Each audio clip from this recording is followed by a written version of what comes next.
Ha llegado la hora de hablar sobre la tecnología que nos va a permitir guardar la información en el servidor.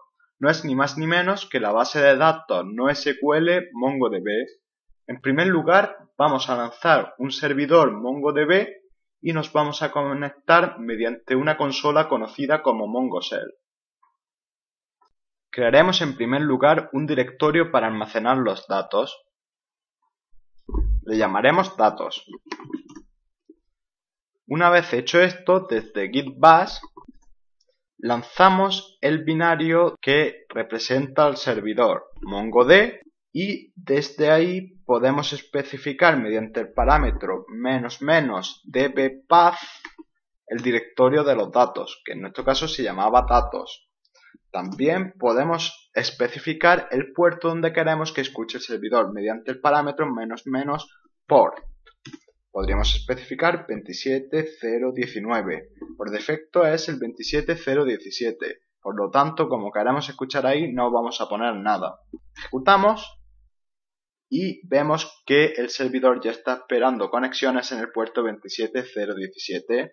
Abrimos una nueva terminal para conectarnos al servidor que acabamos de lanzar mediante MongoShell, la consola para ejecutar comandos en el servidor MongoDB.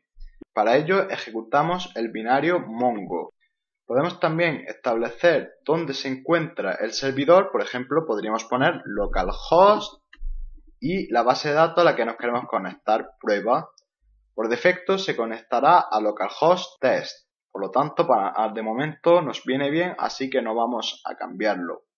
También se podría especificar --port para conectarnos a un puerto diferente al que se usa por defecto, que hemos dicho que es el 27017. Nos vamos a conectar con el comando simplemente mongo y todo por defecto. Conectamos y ya estamos aquí. Desde este prompt podemos ejecutar todos los comandos que vamos a ver a continuación. Al igual que hicimos con AngularJS, vamos a ver una serie de conceptos básicos que nos ayudarán a comprender mejor todo lo que venga después. Vamos a ello. En primer lugar, vamos a ver las operaciones CRUD en MongoShell. CRUD hace referencia a Create, Read, Update y Delete. Crear, leer, actualizar y eliminar. En primer lugar, nos vamos a centrar en las operaciones de escritura, que serían insertar, actualizar y eliminar. Estas operaciones afectan a una única colección. Es decir, un comando de la shell, un único comando, no va a poder modificar documentos de varias colecciones. Son atómicas a nivel de un único documento. ¿Qué quiere decir esto? Pues que si, por ejemplo, estamos actualizando un documento, otros usuarios no podrán ver el documento a medio actualizar. No tenemos transacciones, pero por lo menos tenemos esta característica que algo es.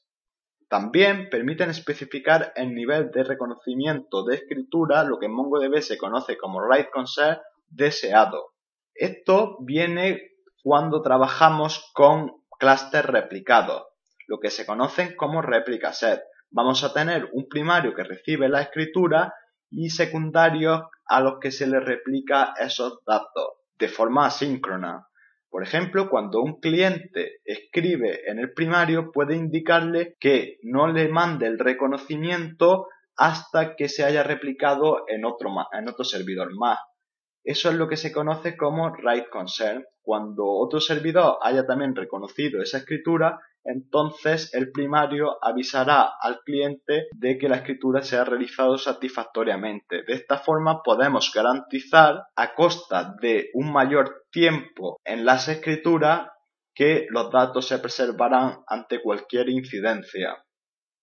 La primera operación que vamos a ver es insertar, que se realiza de la siguiente manera. DB una referencia a la base de datos, punto el nombre de la colección users, punto el nombre de la operación insert, este sería un método, y le pasamos como argumento el objeto que queremos insertar, que es una serie de parejas campo-valor, que sería el documento. Si no especificamos un /id, se añadirá automáticamente un valor único del tipo object id que mediante timestamp y otros procedimientos será único dentro de esa colección. Si por ejemplo lo especificáramos aquí el /id y el DNI de su, pues MongoDB respetaría esa decisión. Está la restricción de que el /id tiene que ser único. Para actualizar hacemos db.users.update y 3 argumentos. En primer lugar, el criterio de actualización. Aquí lo que estamos haciendo es que vamos a actualizar los documentos que tengan un campo age, edad, mayor que 18. Estos operadores para construir criterios de consulta que empiezan por $, los podemos ver en el manual de MongoDB para ver todos los que existen. Por ejemplo, estaría mayor que o igual, y para saber si el valor de esa propiedad está en algún elemento del array que se le pasa como argumento a este operador, menor que o igual, no igual y no en, que sería lo opuesto al lim. También tenemos operadores lógicos, pues está muy bien la referencia de MongoDB, está muy bien hecha y recomiendo encarecidamente consultarla. Sigamos. Como segundo argumento se le pasa un objeto que será la acción de actualización. En este ejemplo lo que estamos haciendo es pasarle el operador de actualización $set, que lo que hará es establecer en el documento recuperado por el criterio de actualización un campo status a. En la referencia de MongoDB podemos ver otros operadores de actualización. Por ejemplo, $increment para incrementar el valor de un campo en una cantidad especificada, para renombrar, multiplicar, set, un set, los que hemos visto. Operaciones con array, por ejemplo, para sacar un elemento del array, para añadir un elemento a un array tratándolo como un conjunto en el que no hay elementos repetidos, meter elementos al array y bastantes operadores vemos que hay.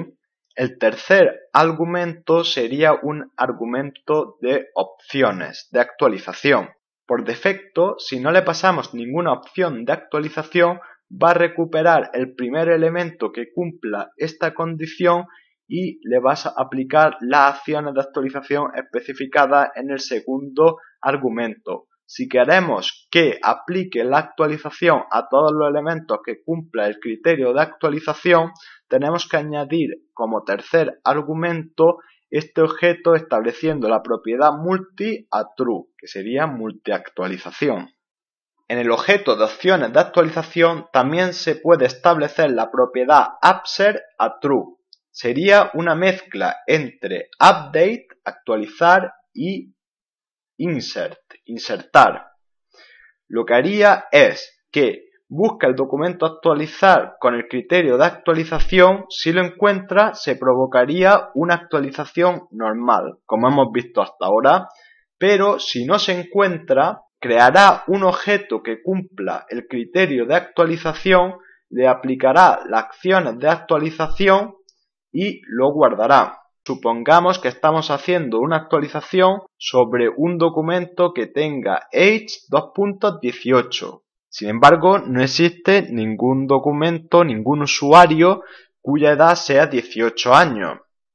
Y como segundo argumento vamos a tener $increment, dinero, en 5. Lo que va a hacer es crear un nuevo documento con edad igual a 18 y como no existía el campo dinero en ese nuevo documento, va a considerar que empieza en 0 y le va a sumar 5 del increment. Por lo tanto, empezará con un dinero de 5.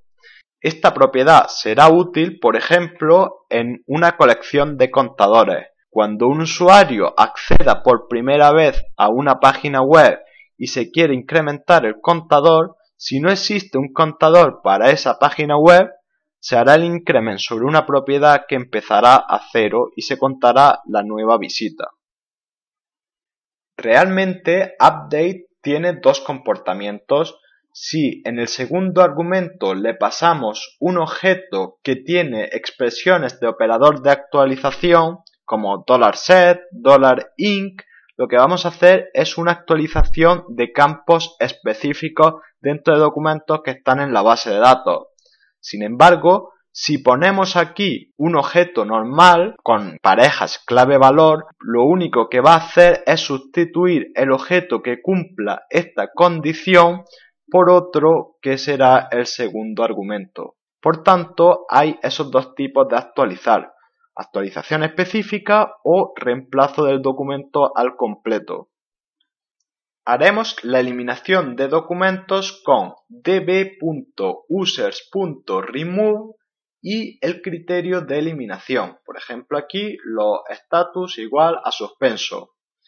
Esta operación va a eliminar todos los documentos que cumplen el criterio de eliminación. Si no quisiéramos esto, existe un flag just1true para limitar la operación a un único documento. Veamos ahora las operaciones de lectura.